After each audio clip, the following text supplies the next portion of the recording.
2024 সালে এইচএসসি পরীক্ষার্থী বন্ধুরা, আমার ভিডিওতে তোমাদের সকলকে স্বাগতম। তো 2024 সালে যারা এইচএসসি পরীক্ষায় ফেল করেছিলে তাদের 2025 সালের রেজিস্ট্রেশন কার্যক্রম করতে কত টাকা লাগবে তাই বলবো আজকের ভিডিওতে। তো ভিডিওটা না টেনে সম্পূর্ণ দেখতে থাকো, কারণ এটা তোমাদের জন্য খুব গুরুত্বপূর্ণ একটি ভিডিও হতে চলছে। তো তোমরা ভিডিওটা না টেনে সম্পূর্ণ দেখতে থাকো।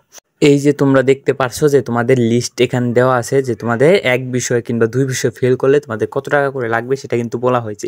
তো এখানে দেখো তোমাদের কিন্তু মোট 100 টাকা লাগবে এই ফর্ম ফিল আপ করতে, এবং তোমাদের এখানে আরো অনেক কিছু খরচ রয়েছে, সেগুলো খরচ মিলিয়ে মোট 200 টাকা খরচ লাগবে। অর্থাৎ তোমাদের যে কয়টা বিষয় ফিল করো না কেন তোমাদের সাবজেক্ট প্রতি 200 টাকা করে লাগবে তোমাদের ফর্ম ফিল আপ করতে। এবং এটাই শুধু না, এরপরে রয়েছে কেন্দ্র ফি। তো এখানে কি লেখা আছে দেখো, 1 থেকে 4 বিষয়ে অকৃতকার্য পরীক্ষার্থীদের সকল যাদের ব্যবহারিক পরীক্ষা নেই সেই বিষয়গুলোর জন্য 400 টাকা লাগবে, এবং 1 থেকে 4 বিষয় যারা অকৃতকার্য পরীক্ষার্থী যারা এক বিষয়ে ফেল করেছে এবং তাদের ব্যবহারিক রয়েছে তাদের 450 টাকা করে লাগবে। এটা হলো কেন্দ্র ফি। আমি ধরে নিলাম যে তুমি যেই বিষয় ফেল করেছো সেটা প্র্যাকটিক্যাল নেই, তো তোমার মোট খরচ হবে, তুমি যদি এক বিষয় ফেল করে থাকো তাহলে 600 টাকা খরচ হবে। তুমি যদি 2 বিষয় ফেল করে থাকো তাহলে 800 টাকা খরচ হবে।